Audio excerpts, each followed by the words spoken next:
Bonsoir à tous, merci de nous rejoindre dans l'actualité. Le ministre de l'Intérieur, des collectivités locales et de l'aménagement du territoire à Tunis en visite officielle. Nordine Bedoui a eu plusieurs entretiens, notamment avec le président tunisien Beji Caid Sebsi. Bedoui co-préside avec son homologue tunisien Hicham Fourati les travaux du comité bilatéral frontalier algéro-tunisien.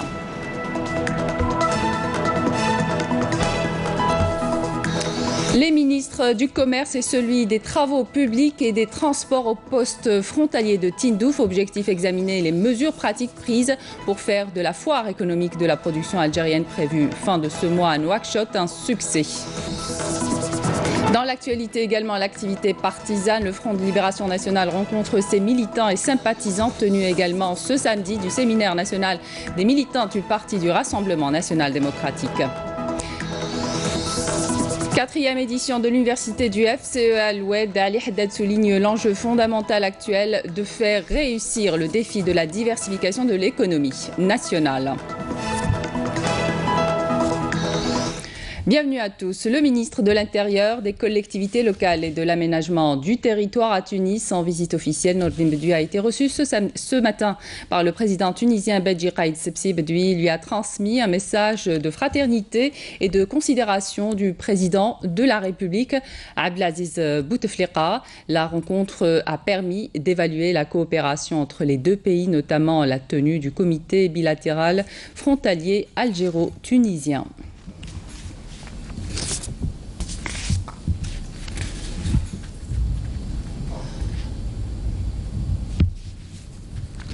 Je vous invite à présent à écouter le ministre de l'Intérieur.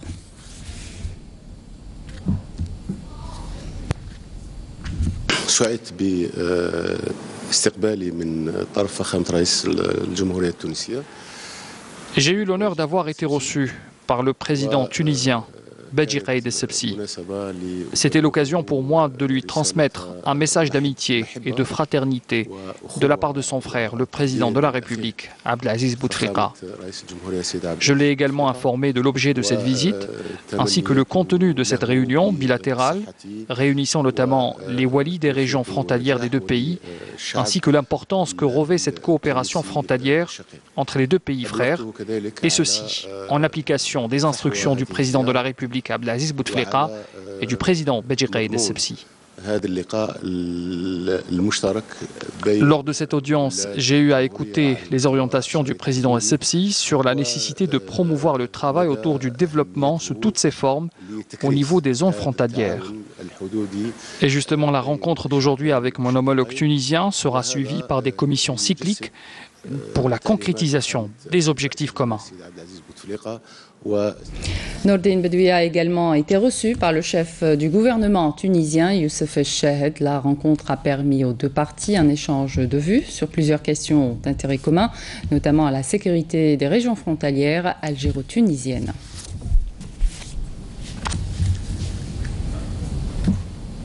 Nordine Bedoui s'est également entretenu avec son homologue tunisien Hicham El Fourati. Les deux ministres sont revenus sur les voies et moyens de renforcer la coopération et la coordination continue entre les deux ministères et le développement frontalier à travers la multiplication des rencontres périodiques et les concertations politiques et sécuritaires.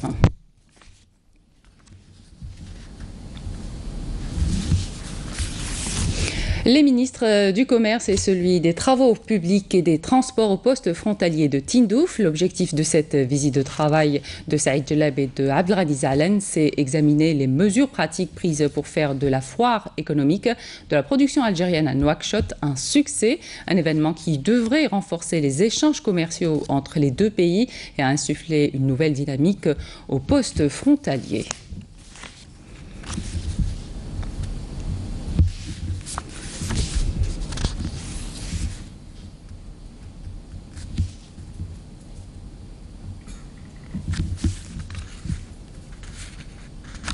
Nous célébrons aujourd'hui la Journée internationale des enseignants. À cette occasion, une cérémonie a été présidée à Alger par la ministre de l'Éducation nationale. Nouria Benrabrit a mis en avant le rôle de l'enseignant dans le développement de l'école algérienne. La ministre a rappelé les défis que sont appelés à relever les enseignants algériens. Cette cérémonie a été l'occasion pour l'association des parents d'élèves d'honorer le président de la République, Abdelaziz Bouteflika, pour tous ses efforts au profit du développement du système éducatif.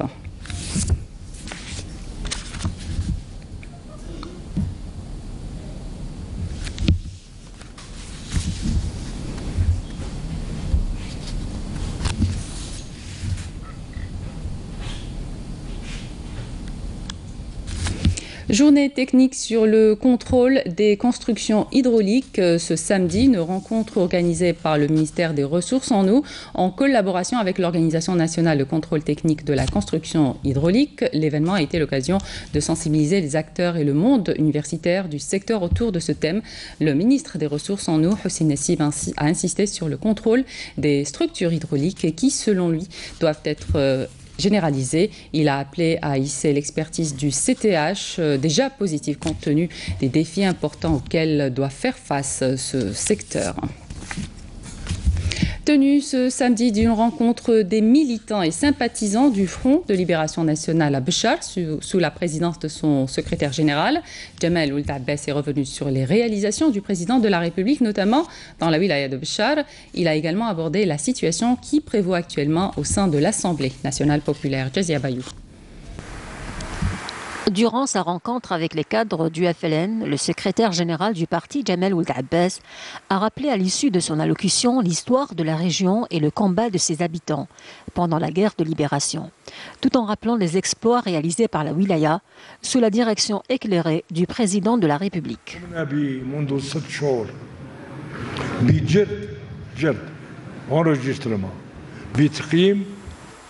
Depuis 6 mois, nous avons recensé et évalué toutes les réalisations de son Excellence, le Président de la République. Et dans chaque wilaya, nous avons recensé des réalisations dans tous les domaines. Après environ 2 semaines, ce document sera imprimé et ainsi 20 à 30 000 exemplaires seront distribués à une grande majorité de citoyens à travers tout le territoire national. Et toutes les réalisations faites à Béchar se trouvent dans ce manuscrit.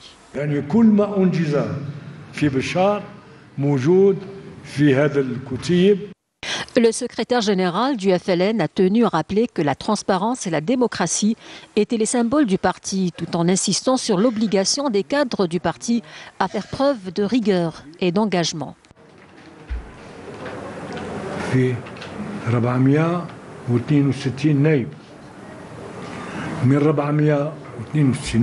Concernant notre position par rapport à ce qui arrive à l'Assemblée populaire nationale, il faut savoir que l'Assemblée populaire comprend 462 députés.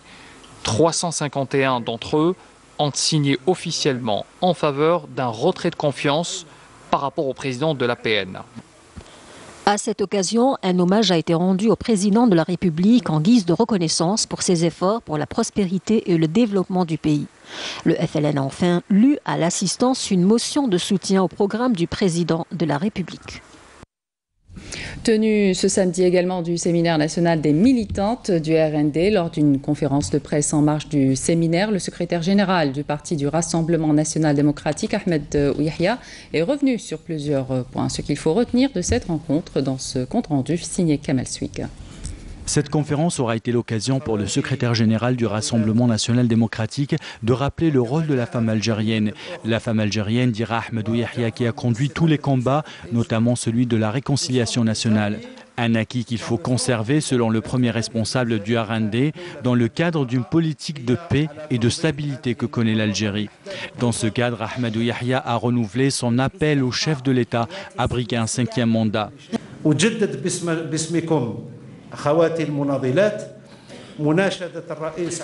Je renouvelle en votre nom, chères militantes, le président Abdelaziz Bouteflika à poursuivre les sacrifices, les efforts et à diriger l'Algérie.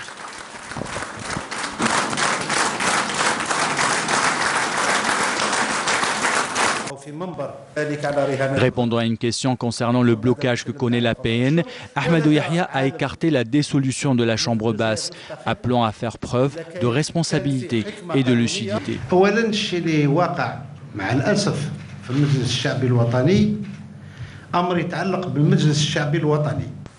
Tout d'abord, ce qui se passe à l'APN concerne l'APN. J'entends beaucoup de commentaires sur la présidence de la République. Laissez-moi vous dire que la présidence n'a aucun lien avec cette crise.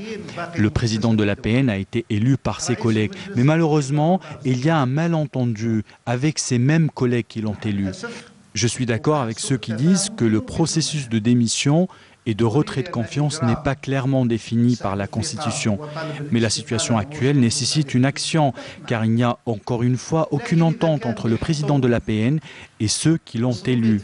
Enfin, il n'y a aucune crise politique en Algérie, mais un problème au sein de l'Assemblée nationale populaire.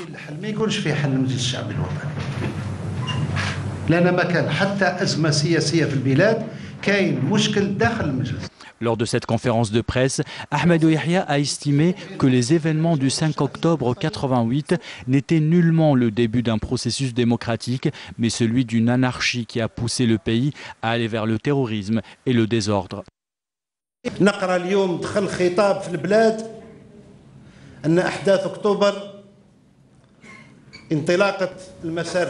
Ces événements n'étaient pas spontanés, mais entrés dans le cadre d'une manipulation et complot politicien.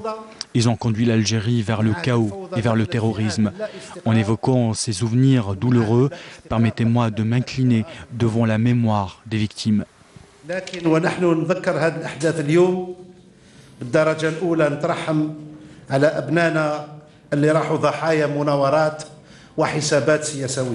En répondant à une question sur les relations algéro-françaises, Ahmadou Yahya a affirmé qu'il n'y avait aucune crise dans les relations entre les deux pays. Ces relations sont guidées par les intérêts des deux nations, dira Ahmadou Yahya. Nous n'avons pas de crise dans les relations algéro-françaises. كاين قاعدة يعرفوها مليح مع الجزائريين وهي المعاملة بالمثل. فباجولي il a déversé son fief. طلق كلامه. لكن كاين مثال في لغة أهله يقول لك لي شيان أبوا مي لا كارافان باس.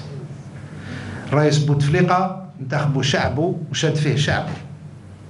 العلاقات ما بين الجزائر وفرنسا ماهيش علاقات تاع إعطاء هدايا. فرنسا تسير في مصالحها والجزائر تسير في مصالحها. والجزائر لها قيمة كافية باش الكثير من الدول يحوسوا يرقيوا علاقاتهم معها والجزائر تخدم من أجل ترقية علاقاتها مع فرنسا. باجولي حدث ça a été un accident de l'histoire dans les relations entre l'Algérie et la France. Le président du Forum des chefs d'entreprise souligne à partir d'El-Oued que l'enjeu fondamental actuel est de faire réussir le défi de la diversification de l'économie nationale. Ali Haddad intervenait en ouverture de la 4e édition de l'Université du FCE. Je vous propose de l'écouter.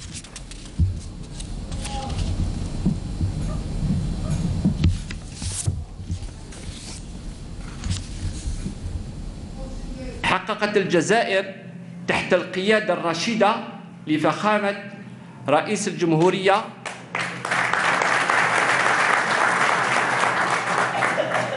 المجاهد عبد العزيز بوتفليقة. L'Algérie a connu, sous la direction éclairée du président de la République, le Moudjahid Abdelaziz Bouteflika, des réalisations très importantes et de grandes avancées dans différents domaines, notamment le recouvrement de la paix et de la sécurité, de la stabilité ainsi que l'inauguration des infrastructures de base. L'Algérie jouit aujourd'hui de potentialités et d'acquis qui lui permettent de conquérir de nouveaux marchés à l'export et s'intégrer dans l'économie mondiale. Le principal enjeu actuel est de réussir le défi de la diversification de l'économie nationale, son intégration dans les économies de l'avenir, celle de l'après-pétrole.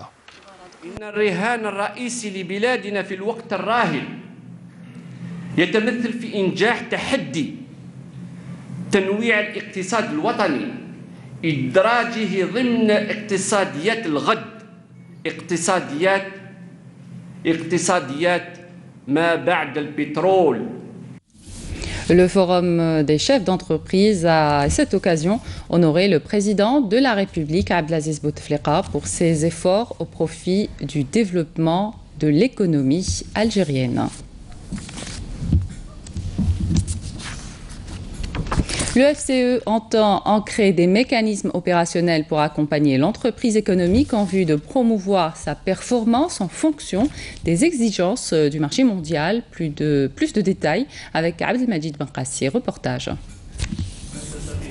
Plusieurs défis sont à relever par l'entreprise algérienne aujourd'hui, à commencer par la bataille de la compétitivité dans un environnement mondial où tout devenir et développement de l'entreprise dépend de ses capacités à innover.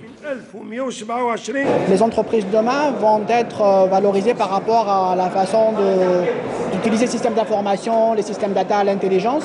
La nouvelle génération d'entrepreneurs et technologies qui arrivent et de start-up qui arrivent, ils ont déjà ça d'inculqué, donc ils vont arriver avec ces aspects d'intelligence, aspects data, technologie d'information, et ça va pousser le reste à évoluer. Il faut que l'entreprise algérienne arrive à utiliser les compétences et les moyens pour pouvoir produire, pour gagner en temps. Une entreprise intelligente est aujourd'hui celle qui dispose d'un capital humain performant, qui s'adapte aux nouvelles technologies, l'économie numérique en particulier. L'entreprise algérienne ne doit pas rester en marge de ces progrès technologiques. Ce n'est pas des choses qui se font du jour au lendemain, mais la direction, hier, on travaille beaucoup, moi je travaille beaucoup avec différents types de petites boîtes, start-up, tout ce qui est technologie, information, et la base est là. La base au niveau, au moins il y a un début de base au niveau de l'éducation, connaissance des concepts. C'est plus une histoire d'emmener ça sur l'industrie, de le mettre en application, de le faire évoluer. Et ça va se faire en progressif. Ce n'est pas des choses qui se font vite parce qu'il y a une culture à changer, il y a de l'exécution à faire, il y a des expertises à faire monter en valeur. Et ça va se faire sur les années qui viennent. L'Algérie a certes besoin de partenaires experts pour aller vers l'entreprise intelligente. Et bien sûr, ces mêmes entreprises ont besoin de marchés pour s'épanouir et aller vers l'export. Pour nous, l'Afrique francophone est extrêmement importante. On a doublé nos effectifs sur place. Ce n'est plus une stratégie depuis la France ou Dubaï, c'est une stratégie locale parce qu'on croit vraiment en l'Algérie et en cette région. Les entreprises ont déjà démontré qu'elles deviennent des champions locaux et peuvent aller vers l'exportation. Nous sommes là aujourd'hui pour dire aux entrepreneurs et aux chefs d'entreprise algériennes que le Mali est à côté et donc a de besoins énormes. Ils ont une capacité, ils ont une expérience, ils ont une maîtrise technologique qui va nous aider, nous, à franchir des étapes grâce à leur soutien. De plus, l'Algérie aujourd'hui est dans une reconquête de l'Afrique en termes économiques. L'économie intelligente a bel et bien commencé. Les métiers de demain ne seront plus ceux d'aujourd'hui et toute résistance à l'évolution est vouée à l'échec.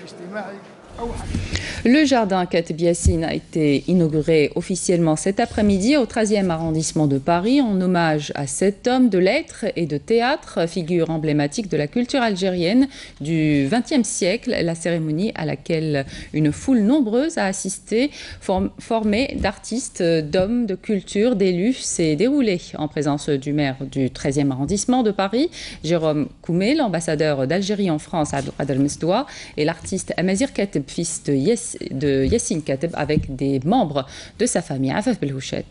C'est en présence de son fils Amazir, de certains de ses amis, d'intellectuels algériens, de ses fans et lecteurs, que Feu Kateb Yassine a été honoré aujourd'hui par le maire du 13e arrondissement de Paris, en compagnie de l'ambassadeur d'Algérie en France, qui tous deux ont inauguré le jardin qui portera son nom. Il était normal de reconnaître un des grands noms de la littérature, le poète, le dramaturge, l'auteur de combat aussi. Et surtout que c'était l'occasion de se retrouver ensemble sous nos cultures, avec un S. C'est la reconnaissance d'un grand poète, d'un dramaturge, d'un homme de la culture algérienne. Et ce que j'ai dit également dans mon propos, c'est que l'Algérie se réconcilie avec elle-même également, ça fait partie. Monsieur le Président de la République, rappelez-vous, le 29 septembre dernier, on avait célébré le 13e anniversaire de la charte sur la paix et la réconciliation. l'Algérie s'est réconciliée avec sa culture, la consécration de Yenayat. Ça fait partie de tout ce programme qu'a mis en place M. le Président de la République. Et de mon point de vue, nous étions extrêmement heureux de prendre part et de contribuer en tant qu'État algérien, en tant qu'ambassade à cet événement, et nous continuerons à soutenir les associations algériennes. Un hommage qui n'aurait pas pu avoir lieu sans le travail de l'association Amesley, qui milite depuis 4 ans pour l'aboutissement de ce projet. C'est des parcours qui sont inspirants. Quand on voit le parcours de Kateb Yassine, c'est un parcours qui est inspirant. Un jeune garçon de 14-15 ans qui commence à rédiger des poèmes qui resteront pour la postérité. Et quand on voit son combat politique et son attachement à la liberté, à la culture, à tout cela, ça peut être que inspirant. Homme de lettres, poète, dramaturge et tant d'autres disciplines intellectuelles que Feu Yassine taquinait avec légèreté de forme et gravité de fond, qui l'ont inscrit à jamais dans le registre des plus grands noms de la littérature mondiale. Mais c'est la simplicité de l'homme qui a marqué ceux qui l'ont connu. C'est l'Algérien type, quoi. Très, très populaire, je sais pas, à dispo pour tout le monde. La preuve, il était écrivain public. Je pense à la générosité, je pense au dépouillement, je pense à une connaissance extraordinaire du peuple. Je pense à l'Algérie. Jouer Kateb Yassine, c'est se mettre dans la tête qu'il y a eu un gars qui s'appelait Kateb Yassine, qui a eu 15-16 ans et qui a écrit Le Cadavre encerclé. Ça, c'est inimaginable. Et en prison. Oui, c'est un rêve de jouer Kateb Yassine, c'est toute une responsabilité. Quand vous rencontriez Kateb Yassine, on avait envie que la nuit ne se termine pas. Tellement il avait de choses à dire. J'utilisais une expression quand on lui rendait hommage. Je disais que chaque fois que je le voyais, il me fleurissait. Aussi, rappelait son fils, il aimait se balader dans les jardins, d'où l'émotion particulière d'en voir un porter son nom. C'est quelqu'un qui avait besoin de sa petite heure de marche quotidienne dans la nature. Nous, on habitait à Ben Aknoun, il allait tous les jours dans la forêt, des fois 2 fois par jour. Un hommage qui s'est poursuivi dans les locaux de la mairie du 13e arrondissement de Paris, dans une ambiance festive, entre déclamation de textes, musique et exposition. Au plan sécuritaire, grâce aux efforts des forces de l'armée nationale populaire, un terroriste s'est rendu hier 5 octobre aux autorités militaires à Borj Beji Mokhtar. Il s'agit du dénommé Werti Mimoun, dit Mimoun, qui avait rallié les groupes terroristes en 2012. Le dit terroriste était en possession d'un pistolet mitrailleur de type Kalachnikov et d'un chargeur garni de munitions. Par ailleurs, des détachements de l'ANP ont arrêté à Tamanrasset 7 orpailleurs en possession de 6 détecteurs de métaux, 2 marteaux-piqueurs, 2 groupes électrogènes et un véhicule tout-terrain et d'autres objets. En outre, des détachements de l'armée nationale populaire ont intercepté à Ouargla et La Roite 6 contrebandiers et saisi 324 kg de tabac destinés à la contrebande. D'autre part, des détachements de l'ANP et des éléments de la gendarmerie nationale ont appréhendé à Tamanrasset et Tlemcen et Béchar 69 immigrants clandestins de différentes nationalités. Santé, rien qu'en 2017, 42 000 nouveaux cas de cancer recensés parmi la population algérienne. Ils étaient nombreux d'ailleurs à s'être rendus au Salon national d'information sur le cancer qui a pris fin aujourd'hui pour s'informer sur les pathologies cancéreuses, toutes formes confondues, mais aussi sur les moyens de prévention et les derniers traitements en vigueur. Reportage Amel Bouarba, commentaire Sofiane Hamoudi. Le dépistage reste gratuit et anonyme dans toutes les structures de santé dotées d'unités de détection précoce des cancers du sein. Associations, partenaires et volontaires engagés dans cette dynamique pour clôturer en beauté cette campagne d'information, de sensibilisation et de détection qui s'est déroulée à la SAFEXPA maritime d'Alger sur le cancer du sein. On voit que toute cette foule, justement, reflète la prise de conscience qui est aujourd'hui chez nos femmes algériennes. Elle est de plus en plus intéressée, elle est convaincue que le dépistage précoce reste le seul moyen, justement, de lutter contre ce fléau. Selon les estimations des spécialistes présents à ce salon, le dépistage et le diagnostic précoce pourront réduire de 25% la gravité de la situation et le taux de mortalité. Il y a eu énormément de questions intéressantes qui ont été posées par les visiteurs, notamment en ce qui concerne les causes et les facteurs favorisant l'apparition du cancer. Durant ces 3 jours, des experts algériens et arabes ont échangé leurs connaissances et expériences en la matière. Fin de l'édition, merci de votre attention. Vous pouvez toujours nous suivre sur les liens qui s'affichent sur votre petit écran. Excellente soirée sur Canal Algérie.